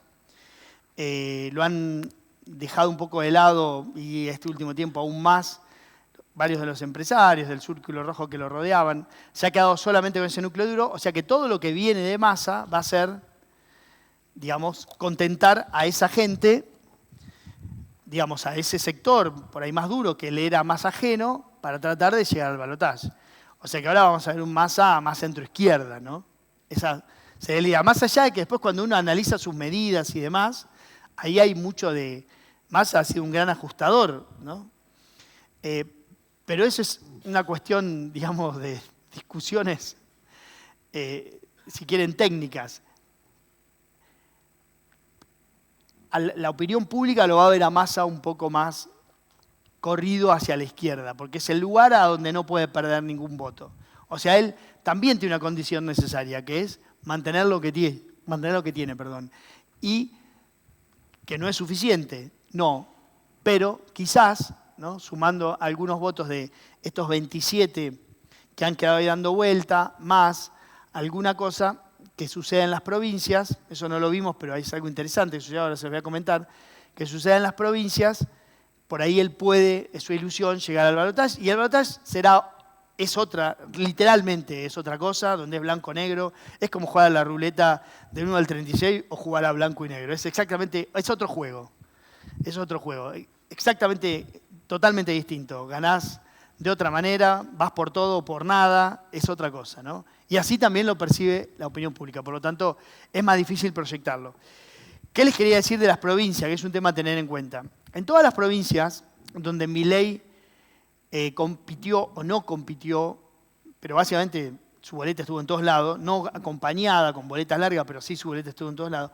Pero en todas las provincias donde se jugó algo importante, léase la provincia de Buenos Aires, que tenía una interna fuerte y que además se juega el gobernador, todavía no está elegido el gobernador, la provincia de Entre Ríos, que elige gobernador dentro de poco, la provincia de Santa Fe, que también elige gobernador, la ciudad de Buenos Aires, que también elige su jefe de gobierno, Santa Cruz, que se eligió gobernador. Bueno, en todas esas provincias donde el poder local y el radicalismo / el PRO en las provincias jugó un poco más fuerte, Milei estuvo muy por debajo de la media nacional. Paradójicamente, en los lugares donde lo dejaron flotar, el tipo voló. Pero en todos los lugares donde el aparato de los dos partidos se movió para mantener, porque están todavía en juego cosas importantes, Milei estuvo por debajo de la media. Él sacó, como les digo, 28, 29, póngale 30, en todas estuvo bastante por debajo. ¿Qué quiere decir esto? ¿Indica algo o no? No lo sabemos. Lo cierto es que es un dato concreto y que ahora, en octubre, ya las provincias no van a ser tan prescindentes de la jugada nacional. ¿Por qué? Porque se juegan sus diputados, en algunos lugares sus senadores, obviamente sus gobernadores, más allá de que ahora en septiembre ya empezamos con 3, creo que el domingo es Santa Fe, en 2 domingos es Catamarca, viene Chaco, viene Entre Ríos. Pero lo cierto es que ahí hay un signo de interrogación, que él lo sabe, que en algunos lugares está como que flotó, digamos, en elecciones donde nadie se jugó la vida. O sea, todos los que son acá de La Pampa saben que el peronismo casi nos involucró en esta elección, ¿no? Bueno, hagan lo que quieran. ¿Va a tener la misma posición presidente en octubre? No lo sabemos, pero se juega a diputados y senadores, posiblemente no. Cambiemos, ¿no? Que se mataron entre unos y otros, porque las estructuras en las provincias de Cambiemos son muy chicas, entonces para ellos fue tremendamente violento tener que optar entre uno y otro, ¿no? Que además tampoco hay tanta enemistad en las provincias, o sea, es muy distinto a la macropolítica de Buenos Aires. Entonces digo, se involucraron tanto como otras veces y posiblemente no, ¿no? Bueno, ahora sí se van a involucrar. Y el antecedente que hay es que en todas las provincias donde Milei compitió con estructuras provinciales que todavía están definiendo cosas importantes, sacó menos que la media. Es un dato, solamente para mirarlo, pero es un dato. Bueno, en el medio de esto, nosotros, ¿no? ¿Y dónde estamos nosotros? O sea, ¿qué hacemos? ¿Dónde estamos? Bueno, ¿dónde nos ubicamos frente a lo que hay? ¿Qué cosas estamos tratando o sea, qué cosas vamos a exigirle al gobierno que venga? ¿Y qué cosas vamos a soportar? ¿No? Yo soy muy de la idea que al argentino le cuesta mucho el ajuste. O sea, el ajuste es muy teórico para todos, pero empezá por el de al lado, ¿no? ¿Por qué vas a venir por mí? O sea, empezá por el de al lado. No, pero la luz, sí, la luz. Yo la otra vez hice un experimento que se los cuento. Hubo unos cortes en Buenos Aires, en el verano, donde la gente estaba como loca en la calle. Los que vivimos en Buenos Aires sabemos de lo que es eso, y hay barrios que no tienen infraestructura como para soportar la cantidad de demanda en los días pico. Entonces yo ando en bici, entonces me fui a esos barrios a la noche, un par de noches, y me puse a hablar con la gente, entonces dije, bueno, voy a hablar con 100 personas. Nunca lo publiqué en el diario porque después dije, déjate joder. Pero bueno, tiene 0 de científico, pero está bueno. Entonces dije, voy a hablar con 100 personas en los diferentes barrios, fui a Caballito, Villa Crespo, y les voy a preguntar, ¿qué prefieren? ¿No? ¿Qué prefieren? ¿Pagar 2.500 pesos por mes y tener luz 360 días? ¿O pagar 8.000 y tener 365? 99-1 me dijeron 360. Y me decía, yo le digo, 2.500 pagas, 360 días. Eso sí, los días de calor, transpira, hermano, transpiro, ¿qué me importa? Me voy a la casa de mi suegra, me voy a la casa de mi novia, me mudo. Con eso te pagas un hotel 3 noches, dice. Bueno, es así, ¿no? Eso, que es un pequeño ejemplo con 0 de rigor científico, es un pulso de lo que sucede. La gente prefiere pagar 2.500 pesos y que la luz le ande 360 días al año. ¿Qué quiero decir con esto? Que cuando digan, no, mirá, ya no se puede, no puedes tener no puedes tener luz todos los días. Pero, no, si quieren tener luz todos los días hay que hacer esto y esto, hay que gastar plata, ¿no? Todos los que vivimos en consorcio sabemos que a veces tienen que cambiar los ascensores. Y vos decís, no, pero...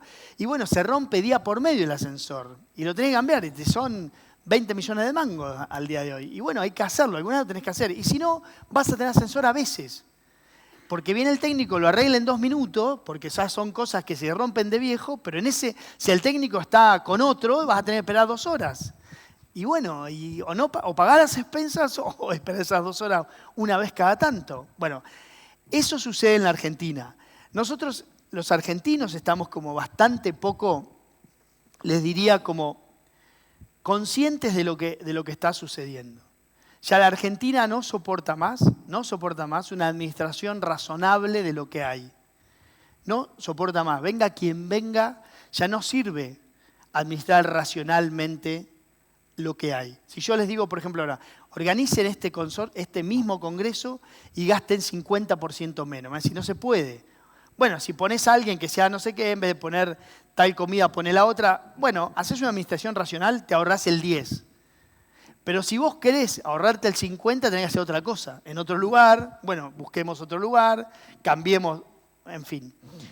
La Argentina ya no soporta la administración racional, si quieren, que es lo que vende una parte de la política. Y ese es el lugar que hoy ocupa Milei. Yo ya no te estoy hablando de una administración racional.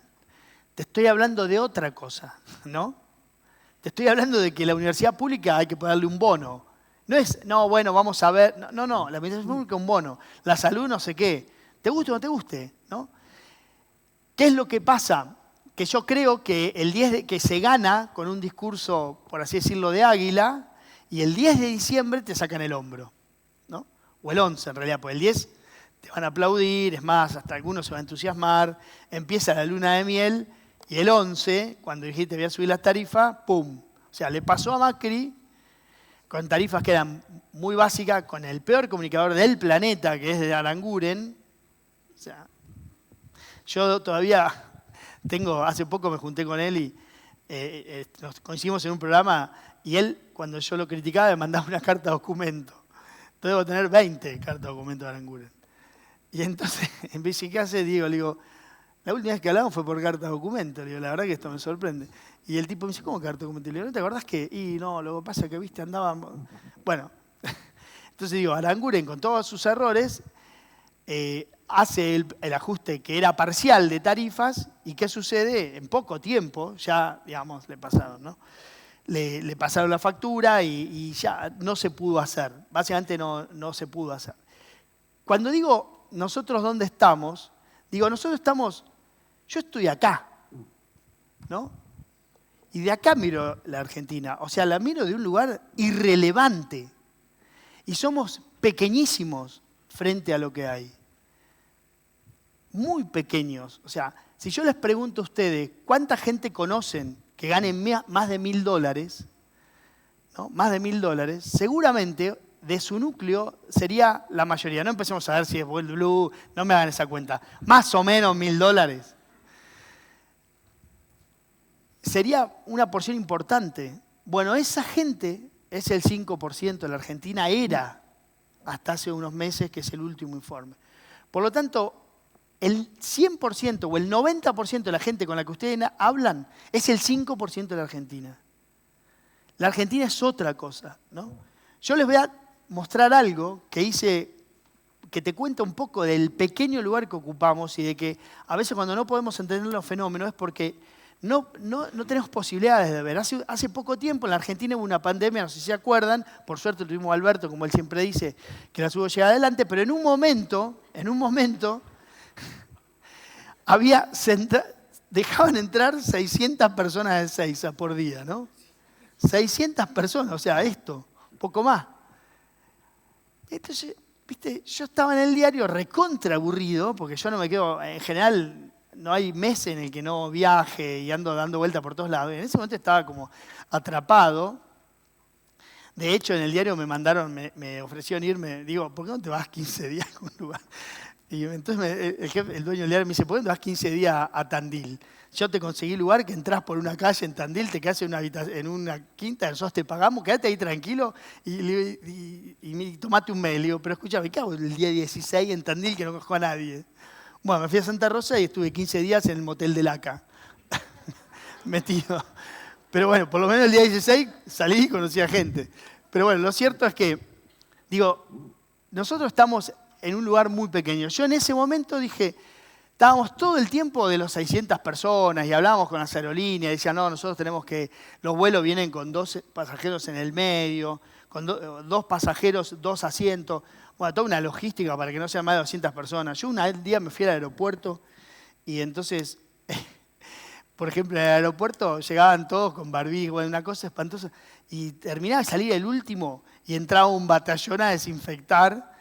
Y entonces a las 2 horas recién entraba el otro avión, ¿no? Entonces eran 6 aviones por día que traían la mitad de los pasajeros, bueno, una cosa desquiciada. Bueno.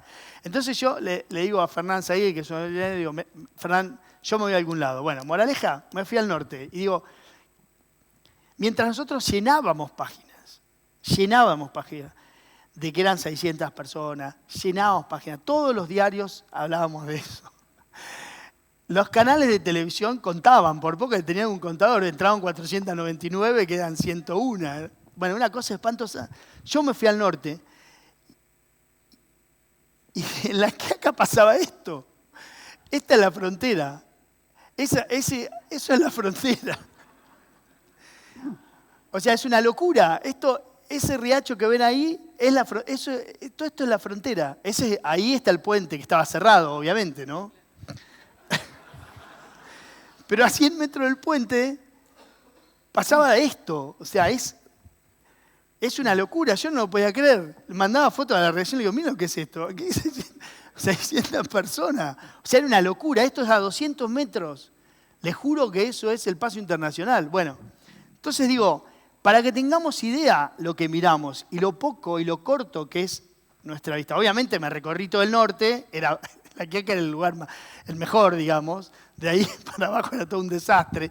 Después me volví a Buenos Aires, me tomé, ya envalentonado, me tomé otros aviones y me fui a hacer todo el camino, toda la frontera de Misiones, donde María, no sé si lo sabía, ¿estás allá María? No sé si lo sabía, pero me corrieron a tiros un día de una frontera, así que tuve que disparar por el barro en la frontera con Brasil. Me fui a recorrer toda esa parte que era peor, o sea, estaba todo abierto, menos Ezeiza. O sea, lo único que estaba cerrado era Ezeiza, que era de lo único que hablábamos todo. Todo lo demás estaba abierto.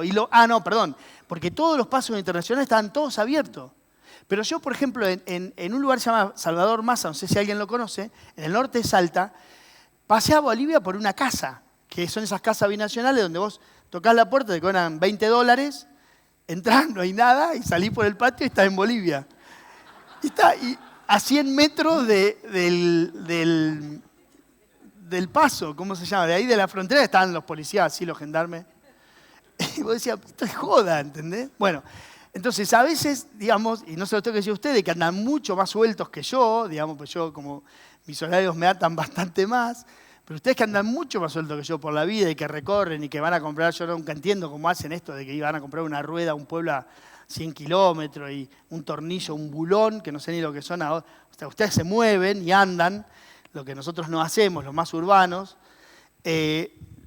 Lo cierto es que la mirada es muy pequeña, pero sí igualmente en cada una de la mirada pequeña y del espacio pequeño que tenemos o que ocupamos, sí podemos tomar decisiones y sí podemos exigir cosas. Y me parece que es un momento para exigir, porque si no, los que estamos en la línea de abajo, cada vez vamos a ser más excluidos y cada vez vamos a ser más marginados de una política.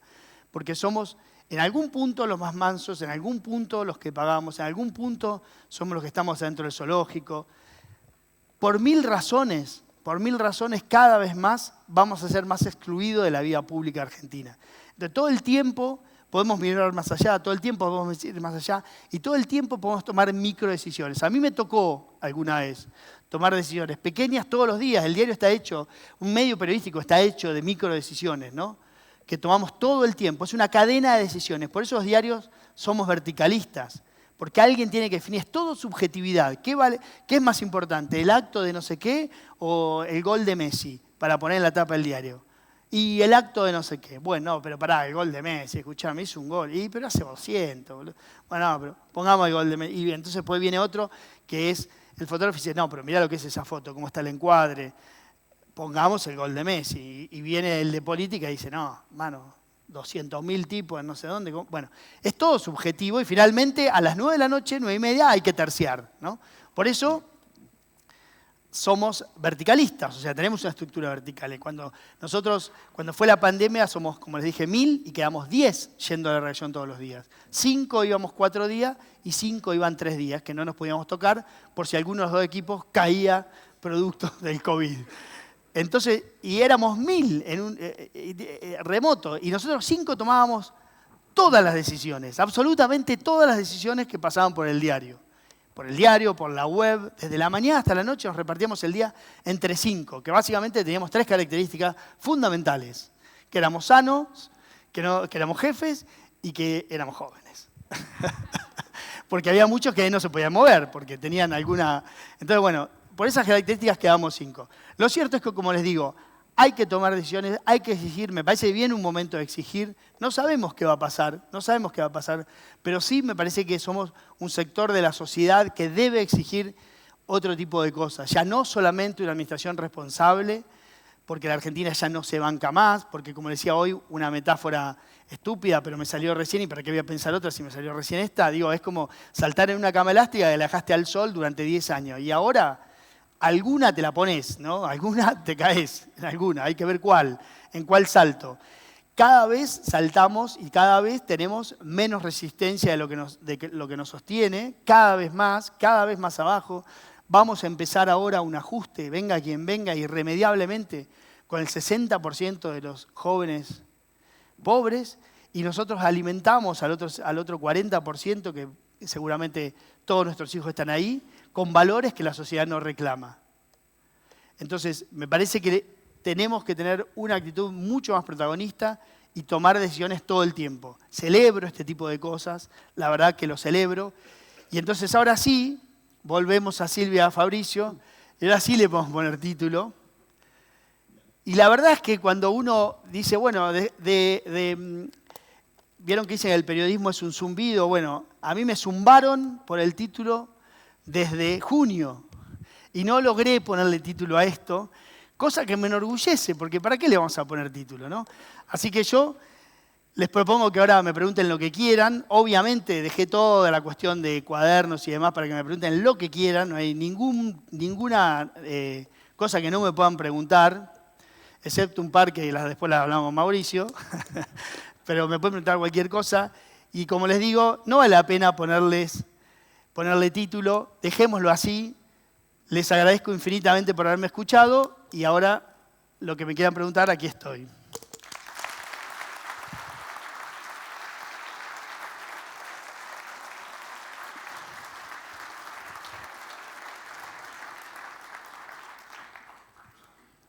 Hola Diego, Fabricio te habla. Sí. Te faltó Lucía ahí en el listado. Que sí, me faltó Lucía, es verdad. Pero lo que pasa es que fue así, les voy a contar. Nos juntamos por Zoom después de que todos podíamos. Entonces, hola, ¿qué tal? Me dice, ¿qué tal? ¿Cómo andás? Todo muy formal en el Zoom. Primera pregunta, ¿de qué vas a hablar el septiembre?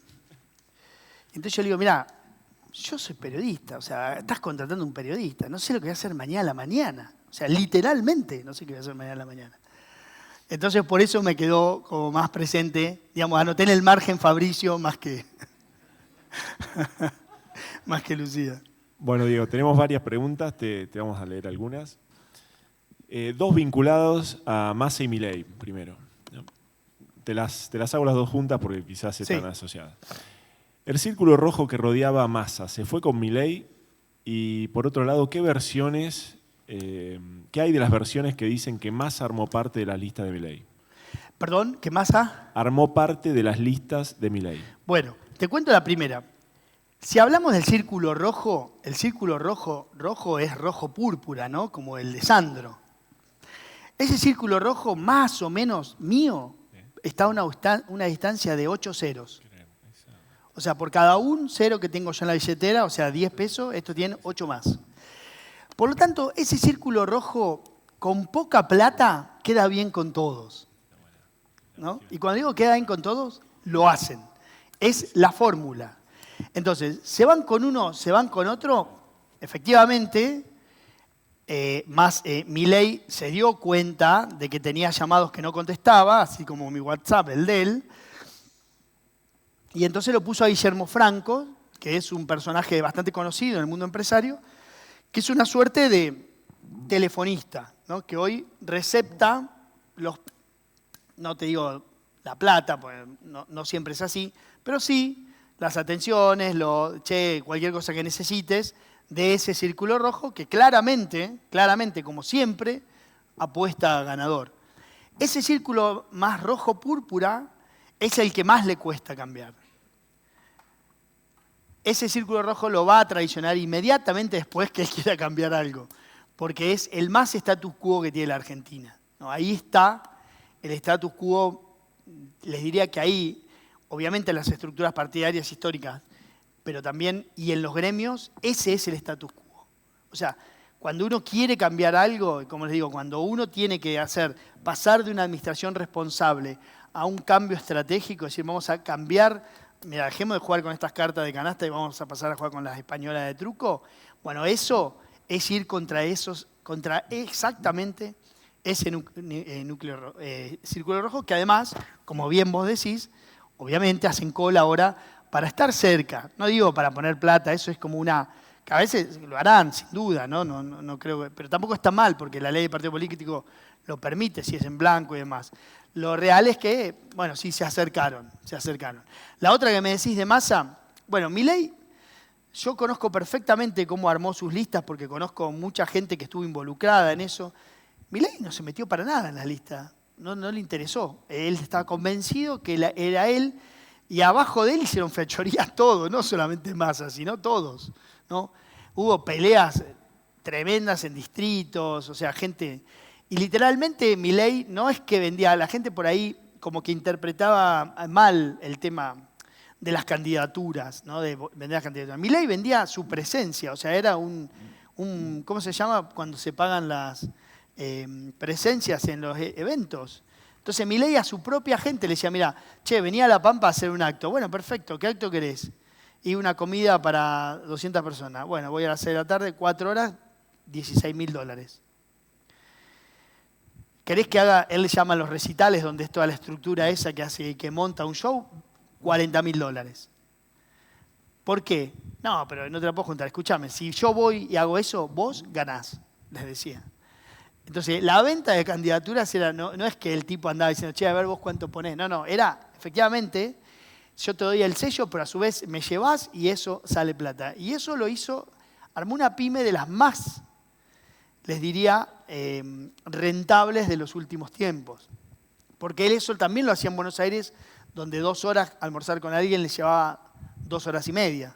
Y eso también estaba tarifado, ¿no? Entonces se movió así se movía antes de ser candidato y no cambió su forma de conseguir dinero, ¿no? O sea, como les digo, sería absolutamente injusto si digo que esto lo hizo a partir de ser candidato. No, él hacía eso y todo lo que hacía lo vendía, o sea, cobraba su presencia, o cobraba su charla, como Melconian, lo mismo, fue candidato y lo potenció, ¿no? Se potenció ese negocio. Yo particularmente creo que con Massa sí tiene un acuerdo. Hay un acuerdo, de hecho no hay agresión, pero es mi postura, digamos, ¿no? O hubo un acuerdo, y de hecho me consta que fue uno de los aportantes para la campaña inicial, pero bueno, crearon un monstruo, ¿no? Después es Bin Laden con Estados Unidos, lo crearon para combatir a la Unión Soviética, un día el nene creció, ¿no? Bueno, es lo mismo. Pero sí, efectivamente yo creo que hay un acuerdo. Y además, si vos ves, o sea, si uno analiza con detalle lo que hace y dice Milei, a ese sector, digamos, no le pega. O sea, él habla de economía, la Argentina es un desastre y al ministro de Economía no le dice nada, que es el que nos llevó al 150 de inflación, ¿no? O sea que, sí, considero que sí. Sigo con otras. ¿Imaginás que en el escenario que gane Milei pueda cubrir los puestos de poder necesarios para llevar adelante su política? Consulto teniendo en cuenta que cuando Macri ganó, Nación, provincia y capital, habiendo gestionado durante varios años esta última, se le llenó la cocina de humo para poder hacerlo. ¿Considerás que él podría llevar esto adelante? Bueno, a ver, Para llevar un Estado eficiente y profesional, no. Pero no sé si lo hace alguno para llevar un Estado eficiente y profesional. Para llenarlo de aventureros, sí, obvio. Y más que estás en Argentina, imagínate. Pero digo, para llevar una administración eficiente, no, porque el Estado, todos los que trabajan o tienen algún tipo de relación con el Estado, deben saber que se ha desprofesionalizado mucho en el último tiempo, ¿no? Hay algunos sectores, el campo tiene algunos, pero después el Banco Central, otro que tiene una línea técnica importante, pero después la mayoría de los sectores del Estado está desprofesionalizado, ¿no? Entonces, casi que todo lo que quieras hacer de eficiencia es casi fundacional. Por lo tanto, ya no solo necesitas una persona que maneje una estructura técnica, sino necesitas una persona con conocimientos técnicos para poner en marcha una estructura que no es técnica, ¿no? Eso pasa en general. Obviamente es una generalización y usted me dirá, no, porque en tal lado hay gente muy valiosa y sí, lo sé que es así, pero la macro del Estado es otra cosa, ¿no? Fíjate vos que hay un ejemplo que me lo contó Bernardo Sarabia Frías, que es uno de los que está pensando cuestiones económicas, jurídicas para Patricia Bullrich, que él tiene un proyecto que dice es revolucionario, lo más revolucionario de los últimos 50 años, hablando del Estado en la Argentina. Y entonces yo le digo, bueno, ¿qué es? No, no te voy a contar. No, ¿cómo no me vas a contar? Ya hasta acá, escuchame. Bueno, Moraleja me lo contó un día y me dice, cambiar el no por el sí, ¿no? Entonces yo decís, bueno, esa pavada es revolucionaria. Si ustedes quieren sacar un árbol de la puerta de la casa, van y le preguntan a la municipalidad y la municipalidad agarra un papelito que ya lo fotocopió 200 veces, entonces más o menos supone que ahí dice nombre, que abajo dice apellido, pero está medio así, como medio chueco, porque el último que fue lo tiró arriba de la fotocopia. Bueno, moraleja, llenás eso, te dan un número, cualquier cosa, llame a un teléfono que ya sabés, vos y él, en un engaño mutuo, absoluto, en un consenso total, que nadie te va a responder. Nunca, ¿no? Nunca. Ya lo sabés. Y entonces todos asumimos el acting, decís, bueno, ¿qué tal? ¿Cómo le va? ¿Cómo anda? Bien. Tratás de quedar bien para no putearlo de entrada, porque ya sabés que lo vas a putear un año después. Bueno, ese es el Estado argentino, ¿no? Si vos, y el silencio, el Estado se interpreta como no. Entonces el árbol va a crecer, te puede hacer la casita para tus hijos, tus nietos, le puedes hacer la casita a tus nietos, arriba del árbol, proyectarlo, ya ir podándolo para que pueda sostener como una mano la casita, y el Estado nunca te va a contestar. Ahora, si vos cambiás el no por el sí, y decís, bueno, en 30 días si el Estado no te contesta, sácalo. O sea, es revolucionario. Y el tipo me dice, es la batalla cultural más importante que hay que dar en la Argentina, me dice con el Estado. Y es una pavada, pero tenés que cambiar toda la estructura del derecho administrativo argentino que interpreta el silencio como el no, ¿no? Yo también en la historia mía, personal, siempre interpreté el silencio como el no y a veces es preferible. Pero digo, pero el Estado no puede ser eso. Bueno, esas pequeñas cosas son las que el próximo gobierno, digo, tiene que ir por eso, porque ya no sirve con poner un jefe eficiente dentro de una con buenas intenciones dentro de una estructura que no tracciona propia, ¿no? Que no tiene tracción propia, entre otras cosas porque la perdió y entre otras cosas porque hace 20 años que hay una colonización partidaria del Estado, ¿no? Y digo, cuando digo de todos los estados, sea quien sea el que gobierna, nacional, provincial y municipal. Entonces, las estructuras son muy difíciles de llenar con gente eficiente. Aventureros va a encontrar. Y hay algo en la Argentina que es súper interesante, que también, digamos, sería revolucionario. En la Argentina, por ejemplo, el cargo de director en la nación, de director es un cargo que se concursa. Con lo cual hay que ir a un antecedente de concursos y ganarle a otros, a tus pares, que compiten contra vos, ¿no? Entonces, hay una cláusula que dice que como un concurso lleva tiempo y preparar un jurado lleva tiempo y convocar un concurso lleva tiempo, que durante 6 meses podés nombrar a alguien. Bueno, todos los directores de la Argentina, todos, están nombrados cada 6 meses y otros 6 meses, otros 6 meses, desde hace 20 años. Todos. No hay concurso para directores, ¿no? Todos. O sea, ustedes ven el boletín oficial y todos los días sale nómbrase, que ya está nombrado. Lo que pasa es que ya el tipo ya viene con 6 meses. son 3 artículos. Uno, que lo nombran por esta ley. El segundo dice que es un cargo provisorio hasta que el Estado llame, ¿no? Toda una ficción. Y el tercero dice que como no reúne los requisitos, pues te exigen saber un idioma, más te exigen te exigen cosas. Incluso para un cargo interino, bueno, como no reúne los requisitos, está contratado bajo un régimen de excepción, qué sé yo, no sé qué. Todos los directores son así. Entonces digo, si vos cuando te encontrás con una falla tan grande, podés conseguir, y que fue lo que le pasó a Cambiemos en su momento, bueno, consiguió, si querés, más o menos, dirigentes políticos, pero tampoco consiguió dirigentes capacitados y mucho menos pudo poner en funcionamiento una estructura que estaba recontraoxidada, ¿no? Una más, Diego. Pasamos de la política a la justicia de alguna manera, y sumado al descontento económico, está todo el malestar que comentaste de pérdida de valores, impunidad, justicia, corrupción, etc. ¿Ves alguna chance de que la justicia avance en algunos temas de corrupción? Por ejemplo, los mencionados en el caso tan conocido como los cuadernos. Bueno, yo creo que sí, que hay muchas chances, porque los tiempos también se van agotando, incluso para la justicia, ¿no? O sea, uno dice, yo tengo que cambiar la rueda del auto. Y bueno, tiro, y tirás. Y sí, pero un día tenés que cambiarla. Y con la justicia pasa lo mismo. O sea, un día tenés que... O sea, los tiempos se agotan. Y es lo que sucedió en este tiempo con el caso Cuaderno, ¿no? Con el caso Cuaderno, por ejemplo, vos tenés una dotación, más o menos, sacando la cuenta, tenés 159 procesados, a 4 abogados por procesado, pues son todos los tipos más ricos de la Argentina, de la obra pública. Tenés 600 abogados contra un fiscal y 4 ayudantes, ¿no? Que es la fiscal de Tribunal Oral. Entonces, con una estrategia, a su vez, una estrategia de defensa, a su vez, bancada, o si quieren, no bancada, sino como promovida por el gobierno, que es la dilación, es la forma que nos vamos a defender. Yo les digo algo que ustedes, si a ustedes los acusan de un delito que no cometieron, ¿cuándo quieren que empiece el juicio? Mañana. O sea, llévame mañana a tribunales. Yo no quiero convivir con esto. Bueno, exactamente todo lo contrario de la política, ¿no? Que es la dilación como estrategia de defensa, la más efectiva. ¿Eso qué genera en la Argentina? Que es, para mí, el debate que genera que en la Argentina no hay culpables. Todos podemos decir, en la Argentina no hay culpables. No hay culpables.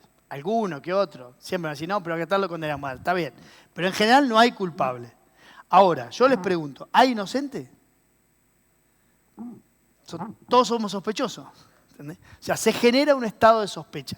En un estado de sospecha general, como el que se generó en este tiempo, por falta de resultados, sea condenatorios o absolutorios, pero resultados concretos, se genera una fauna, vamos a decirle así para no decirle otra cosa, de gente, básicamente la dirigencia, sospechada. Entonces, ¿qué importa que yo tenga un juicio si todos tenemos? ¿No? ¿Qué importa si a mí me dicen que soy un corrupto si todos tenemos? Y no es así. O sea, no es así. Hay gente que hace las cosas bien y gente que hace las cosas mal en todos los ámbitos. Y en la política también, aunque les parezca mentira. Hay gente tremendamente honrada en la política. Yo les puedo nombrar un expresidente que pasó desapercibido en la historia de Argentina, Pinedo. El tipo es un tipo normal y hace 30 años que está en la política y es un tipo como cualquiera de nosotros que a veces no llega a fin de mes. Y le pasa eso, se divorció, qué sé yo, y... O sea, no está todo mal, ¿no? Y no es toda la gente corrupta y no es toda la política inservible. No es así. No es así. Tampoco la justicia. Entonces digo, la justicia se ha tomado todo el tiempo y se han agotado los tiempos. Ahora, dicho esto, ¿no? Que es una discusión eterna que yo tengo en general en todos lados y en general la pierdo. Pero bueno, o sea, nadie está conmigo. Pero bueno, de eso se trata. La justicia como ente, ¿qué es? Un aparato, ¿no? que tiene que tomar decisiones, blanco o negro, ¿no? ¿quién le da la paleta de colores? O sea, ¿quién le da las leyes? El Estado, ¿no? La política, el poder legislativo, o sea, la política. ¿Quién le da el presupuesto? La política. ¿Quién los nombra? La política. ¿De quién es la culpa? De la justicia. Déjame de joder. Entonces, lo que sucede es que a la política argentina, ese famoso círculo rojo si quieren, pero a la política argentina nunca le interesó tener una justicia con velocidad para estos casos. Porque la estrategia es la dilación. Yo les pongo un ejemplo. En el 83 subió Alfonsín. Y había una cuestión que sucedía que era que la gente se divorciaba. Se iban a no sé dónde. Se divorciaban. Y se divorciaban. ¿Qué cree? El amor no es infinito. Los curas andaban ahí y se divorciaban. Entonces la sociedad impuso un debate público que fue la ley del divorcio. Y sale la ley del divorcio y la gente se divorciaba con ley. Lo mismo pero con ley. Esa ley tenía algunas cosas, por ejemplo, a mí me tocó estudiarla, después me tocó practicarla, pero primero la estudié y cuando fui a la facultad tenía unos requisitos que ponían al juez casi como un psicólogo. Entonces vos tenías que ir, el juez te recibía lleno de expediente, con un quilombo infernal, porque decía, llegabas ahí, se sentaba, se van a unir, no, boludo, vinimos acá porque ya está, o sea, fin. Bueno, vengan 6 meses, porque el código establecía que tenías que ir a los 6 meses a una audiencia para ver si no te reconciliaban. Entonces, en esos 6 meses volaban platos, volaba todo. Entonces, la sociedad, la justicia, ¿qué hizo? Dijo, che, esto es un absurdo, casi un abstracto jurídico, procesal. Vamos a cambiar la ley. Y no la cambiaron, porque la justicia no puede cambiar la ley, pero le hicieron una interpretación y en 2 días te divorciabas, ¿no? Hasta que la justicia, con el Código Civil y Comercial unificado, recepta eso y hoy es un trámite de internet por poco, ¿no? ¿Qué sucedió en ese caso? Ante una demanda social, la política le entregó a la justicia herramientas sumarias. Volvemos al caso de corrupción. La política no le entrega herramientas sumarias a la justicia. Pero yo los interpelo un poco más. ¿A la sociedad le interesa? ¿Hay una demanda social o no? Yo creo que no. Que la sociedad es muy cínica. ¿Qué me importa? Bueno, ya está, viste, que hagan lo que hagan, yo me meto en mi cuadradito. Yo creo que no hay una demanda genuina de la sociedad de que haya transparencia. Yo creo que no. Y les voy a dar un ejemplo concreto. El 1 de agosto de 2018 se conoció el caso Cuaderno. Fue un caso donde los propios involucrados, lo publiqué yo, lo dieron a conocer. El 1 de agosto de 2019, el 1 de agosto, un año después, o sea que el proceso de reversión de la opinión pública ofuscada tiene un tiempo antes, pónganle 4 meses, a los 8 meses ya había dejado de importar el tema, porque importaba el bolsillo, importaba la línea de Macri de abajo.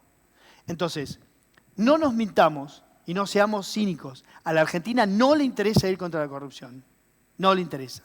Y a la política menos aún. La sociedad, por eso digo, hay que salir del lugar donde estamos, mirar un poco más y tomar pequeñas decisiones. Y no da lo mismo que todos sean sospechosos. No da lo mismo. Es un enorme error de la sociedad que la sociedad no reclame tener inocentes, mucho más que culpables. Reclame tener inocentes. Y nosotros somos una sociedad que no reclama inocentes. Yo me la paso hablando con mis hijos por las cosas que me dicen en los canales y de todo. Días enteros, cenas enteras, hablándole a mis hijos todos los días por las cosas que dicen de que papá no es igual al de al lado.